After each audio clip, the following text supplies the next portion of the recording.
Hello everyone, welcome to Edutap. तो जैसा कि आप जानते हैं कि मई में आपके जैब एग्जामिनेशन है, तो काफी कम समय बचा है।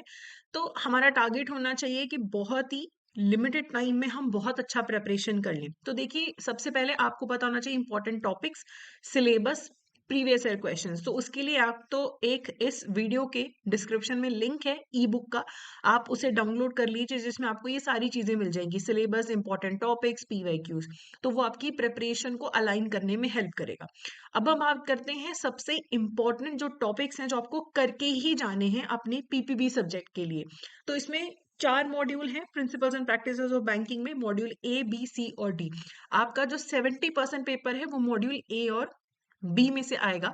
सो ज्यादातर टॉपिक्स हमारे वहीं से रहेंगे। तो अगर हम ए मॉड्यूल की बात करें, तो बैंकर कस्टमर रिलेशनशिप का जो चैप्टर नंबर 1 है, उसमें बैंकर कस्टमर्स के जो अलग अलग रिलेशनशिप होते हैं, डेटर, क्रेडिटर, लेसर, लेसी, उनके बारे में हमें पढ़ना है। काफी इंपॉर्टेंट टॉपिक है ये।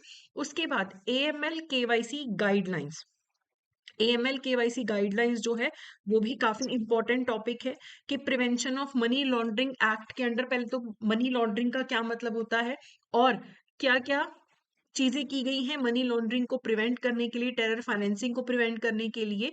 जो हमारे बैंक्स या फाइनेंशियल इंस्टीट्यूशंस हैं, उनकी रिपोर्टिंग ऑब्लिगेशंस क्या है, जो डायरेक्टर एफआईयू को रिपोर्ट करना होता है, उसमें क्या क्या ऑब्लिगेशंस हैं, ये भी एक इंपॉर्टेंट टॉपिक है। ठीक है, हर साल इनमें से क्वेश्चन आ रहा है। उसके बाद ऑपरेशनल एस्पेक्ट्स ऑफ केवाईसी में केवाईसी के जो नॉर्म्स है इंडिविजुअल्स के लिए, कंपनीज के लिए, पार्टनरशिप फर्म्स के लिए, वो आपको पढ़ना है। पार्टनरशिप फर्म्स मैंने देखा है उसमें से काफी क्वेश्चन आते हैं आपको। फिर opening accounts of various types of customers में पर्सनल अकाउंट्स के क्या फीचर्स रहते हैं, और अलग अलग जो कंपनीज है, ट्रस्ट हैं, उनके अकाउंट्स को लेके क्या फीचर्स हैं। उसके बाद अलग अलग टाइप के जो डिपॉजिट अकाउंट्स हैं, करंट अकाउंट है, सेविंग्स अकाउंट है, उन सब के क्या फीचर्स हैं, ये इंपॉर्टेंट टॉपिक है। फिर सीटीएस इंपॉर्टेंट टॉपिक है, और कैश और उसकी कस्टडी। अगर ट्रांजैक्शन में नकली नोट निकलते हैं तो उसका क्या होगा, काउंटिंग में कम या ज्यादा पैसे निकलते हैं तो उसका क्या होगा, ये इंपॉर्टेंट चीजें हैं। तो आप पीवाईक्यूज भी देखते रहिएगा। ठीक है, वो जो आप डाउनलोड करेंगे डिस्क्रिप्शन में से ई बुक, वो भी आपको काफी हेल्प करेगी इस डॉक्यूमेंट के साथ। फिर बैंकर्स लियन और राइट टू सेट ऑफ है जो बैंक का, वो आउटवर्ड रेमिटेंसेस, इंडिया से बाहर अगर आपको पैसा भेजना है तो जो आपका लिबरलाइज रेमिटेंस स्कीम है, वो काफी इंपॉर्टेंट हो जाता है। फिर ऑपरेशनल एस्पेक्ट्स ऑफ एनआरआई में, एनआरआई कौन कौन से टाइप के अकाउंट इंडिया में ओपन कर सकते हैं, ये वाला टॉपिक। फिर इंडियंस फॉरेन करेंसी में अगर इंडिया में अकाउंट ओपन करना चाहते हैं तो उसके लिए कौन कौन से अकाउंट्स हैं, वो आपको चैप्टर 10 में से पढ़ना है। चैप्टर 12 में से आपको निगोशिएबल इंस्ट्रूमेंट एक्ट में से प्रॉमिसरी नोट क्या होता है, चेक, बिल्स ऑफ एक्सचेंज पढ़ना है। चेक की पेमेंट को लेके क्या टर्म्स एंड कंडीशंस है, चेक की क्रॉसिंग को लेके और डिसऑनर को लेके क्या टर्म्स एंड कंडीशंस है। एंसिलरी सर्विसेज वाले चैप्टर में से रिमिटेंसेस करने के क्या क्या तरीके हैं, डिमांड ड्राफ्ट है, बैंकर्स चेक है, आरटीजीएस है, आईएमपीएस है, ये सारे। और लॉकर को जब हम लेते हैं, बैंक में लॉकर सर्विसेज लेते हैं, उसके क्या फीचर्स हैं। फिर RBI integrated ombudsman scheme important topic है। उसके बाद चैप्टर 20 में से कंज्यूमर डिस्प्यूट रिड्रेसल कमीशन, जो डिस्ट्रिक्ट, स्टेट और नेशनल लेवल पे बनते हैं, ये इंपॉर्टेंट है। आरटीआई में आरटीआई की रिक्वेस्ट कैसे डिस्पोजल होता है, ये इंपॉर्टेंट टॉपिक है। तो ये 22 टॉपिक्स तो आपके सिर्फ मॉड्यूल ए में से आ जाते हैं, बहुत अच्छे से पढ़ने हैं, ये मिनिमम तो आपको पढ़ना ही पढ़ना है। मॉड्यूल बी की अगर हम बात करें, तो प्रिंसिपल्स ऑफ लेंडिंग में से लेंडिंग के प्रिंसिपल्स, बोरोवर्स के टाइप्स, कौन कौन से टाइप के बोरोवर्स होते हैं, इंपॉर्टेंट है, अच्छे से पढ़ना है। Appraisal and assessment of credit facilities में वर्किंग कैपिटल का असेसमेंट को लेकर न्यूमेरिकल भी आ सकता है, थ्योरी भी आ सकती है। उसके बाद operational aspects of loan accounts में जो कॉमन लोन प्रोडक्ट्स हैं, वो पढ़ना है। कोलेट्रल में टाइप ऑफ सिक्योरिटीज क्या होती है, लैंड गिरवी रख सकते हो, बुक डेट्स गिरवी रख सकते हो, गोल्ड गिरवी रख सकते हो, उन सब के क्या फीचर्स हैं, है ना। एफडी के अगेंस्ट अगर आप लोन लेते हो क्या फीचर्स हैं, ये इंपॉर्टेंट चैप्टर है आपका। उसके बाद different modes of charging securities में से कॉन्ट्रैक्ट के फीचर्स, कॉन्ट्रैक्ट ऑफ एजेंसी और कॉन्ट्रैक्ट ऑफ बेलमेंट, ये इंपॉर्टेंट है। एनपीए में से, एनपीए में एसेट की क्लासिफिकेशन कैसे होती है, स्टैंडर्ड एसेट, सब स्टैंडर्ड, एनपीए में डाउटफुल है, लॉस एसेट्स हैं, सब स्टैंडर्ड है, वो सारा आपको डिटेल में पढ़ना है। और कौन से टाइप के लोन में कौन से टाइप की प्रोविजन मेंटेन करनी पड़ती है, कितना परसेंट प्रोविजन मेंटेन करना पड़ता है, ये इंपॉर्टेंट है।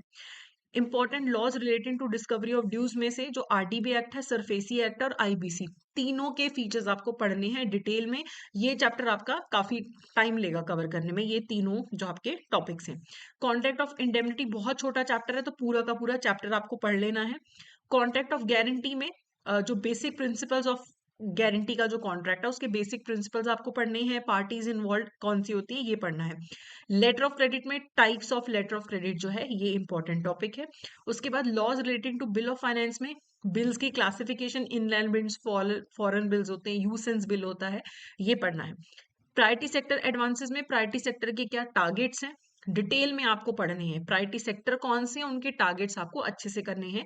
एग्रीकल्चरल फाइनेंस में किसान क्रेडिट कार्ड इंपॉर्टेंट टॉपिक है। किसान क्रेडिट कार्ड का न्यूमेरिकल हर साल आता है, तो अगर आपको न्यूमेरिकल करना है तो एक ही न्यूमेरिकल है जो इजी है, आप कर सकते हो।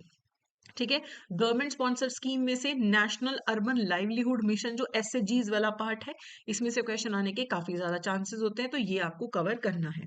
ओके, मॉड्यूल सी की अगर हम बात करें तो networking technology in banks, ATM के टाइप्स, एटीएम से रिलेटेड जो भी कंटेंट है वो आपको पढ़ना है। और digital communication networks, digital payment system NP से, ये पूरा चैप्टर आपको पढ़ना है। बहुत आसान है लेकिन ये पूरा आपको पढ़ना है। सिक्योरिटी कंसिडरेशन में डिफरेंट टाइप ऑफ थ्रेट्स आपको कवर करने हैं। ठीक है, कि मालवेयर अटैक होता है, वायरस होता है, डीडीओएस होता है, ये सब आपको पढ़ना है। ये मिनिमम सिलेबस है जो आपको कवर करना ही करना है। अब आप कहोगे कि मैम डी मॉड्यूल का तो आपने कोई इंपॉर्टेंट टॉपिक ही नहीं बताया। देखिए, डी मॉड्यूल के जो पेजेस हैं बहुत कम हैं।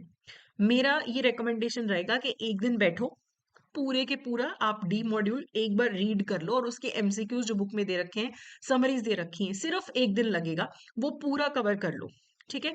अगर आपको डी मॉड्यूल में से 10 क्वेश्चन भी आते हैं, उसमें से 7 क्वेश्चन कॉमन सेंस के होंगे। ठीक है, तो आपको उसको सिर्फ एक दिन देना है। उसमें से मैं कोई एक आपको इंपॉर्टेंट टॉपिक नहीं बता सकती, उसमें से ओवरऑल आपको रीडिंग कर लेनी है। और 10 क्वेश्चन आ सकते हैं जो कॉमन सेंस के होंगे, 7-8 क्वेश्चन, तो इसीलिए अलग से उसका कोई टॉपिक लिस्ट नहीं है। लेकिन ये जो मॉड्यूल्स हैं ABC, इनको आपको अच्छे से करना है, इनकी जो मुझे टॉपिक लिस्ट मैंने आपको प्रोवाइड करी है। अब आप देखिए, न्यूमेरिकल आप स्किप कर सकते हो, 2-3 न्यूमेरिकल्स आते हैं, इतना कोई इंपॉर्टेंट नहीं है, आप न्यूमेरिकल स्किप भी कर सकते हो। ज्यादा फोकस आपका थ्योरी पे होना चाहिए, न्यूमेरिकल आप स्किप कर सकते हो।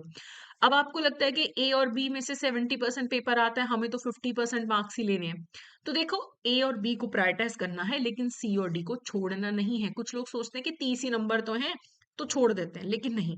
सी और डी में से अगर 30 नंबर का पेपर आता है, और थोड़ा बहुत पढ़ने से अगर आपको 15-20 नंबर मिल रहे हैं सी और डी मॉड्यूल में से, तो क्यों छोड़ना है इसको। कम पढ़ो इसको, लेकिन फिर भी छोड़ना नहीं है सी और डी मॉड्यूल को। कॉन्सेप्ट्स पे, लॉजिक्स पे फोकस करिए, ताकि अगर केस स्टडीज वाले क्वेश्चंस आते हैं वो भी आप सॉल्व कर सको। ठीक है। अब ये जो पीडीएफ है, इस जो आज जो पीपीटी है, इसका पीडीएफ आपको हमारे टेलीग्राम चैनल पे मिल जाएगा।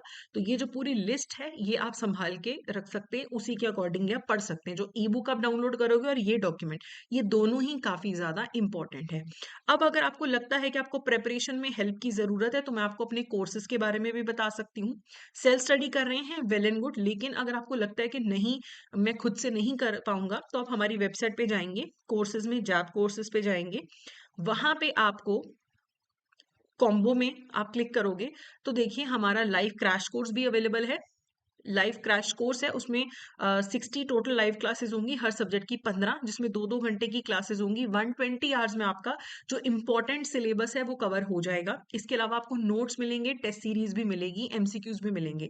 अगर आप डिटेल में प्रिपरेशन करना चाहते हैं तो मास्टर कोर्स है, जिसमें सारे सब्जेक्ट्स की रिकॉर्डेड डिटेल्ड क्लासेस है। इसमें आपको क्विक रिवीजन बैच भी मिलेगा जो जस्ट एग्जाम से पहले होगा। नोट्स, टेस्ट सीरीज, एमसीक्यूज, सब कुछ इसमें आपको मिलेगा।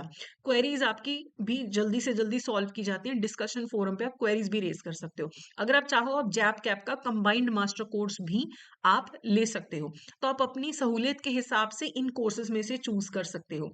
अब किसी को लगता है कि नहीं, मुझे सिर्फ आईएफएस में प्रॉब्लम है, तो आप सिर्फ आईएफएस का कोर्स ले सकते हो, सिर्फ पीपीबी का, एएफएम आरबीडब्ल्यूएम का अलग से कोर्स भी अवेलेबल है। और अगर आपको लगता है कि मुझे सिर्फ टेस्ट सीरीज की जरूरत है, तो सिर्फ टेस्ट सीरीज भी अवेलेबल है। टेस्ट सीरीज में आपको प्रीवियस ईयर क्वेश्चंस भी मिल रहे हैं और मॉक टेस्ट भी आपको मिल रहे हैं, क्वेश्चंस भी आपको अलग से मिल रहे हैं। तो बहुत सारे क्वेश्चंस आपको टेस्ट सीरीज में भी मिल जाएंगे, चैप्टर वाइज एमसीक्यूज भी मिल जाएंगे, तो आप ये भी अवेल कर सकते हैं। तो अब आप अपनी सहूलियत के हिसाब से, आपको लगता है आपको कोर्स लेना है, आप कोर्स भी ले सकते हो। ठीक है। अगर आपको लगता है कि मुझे कम समय में प्रिपरेशन करनी है, तो लाइव कोर्स आपके लिए बहुत अच्छी चीज है, इसमें आप एनरोल कर सकते हो, 80% ऑफ अभी अवेलेबल है। ठीक है? अगर खुद से प्रिपेयर करना है तो भी आप टेस्ट सीरीज लेने का सोच सकते हैं और इस टॉपिक लिस्ट को आप अच्छे से फॉलो कर सकते हैं। बाकी कोई भी डाउट है तो आप hello@edutap.co.in पे हमें मेल कर सकते हैं या फिर इस नंबर पे भी आप हमें कॉल कर सकते हैं, ठीक है? टेलीग्राम चैनल का जो लिंक है वो भी आपको डिस्क्रिप्शन में मिल जाएगा, तो आप टेलीग्राम चैनल से इसका पीडीएफ भी डाउनलोड कर सकते हैं। So thank you for listening to me. Thank you so much.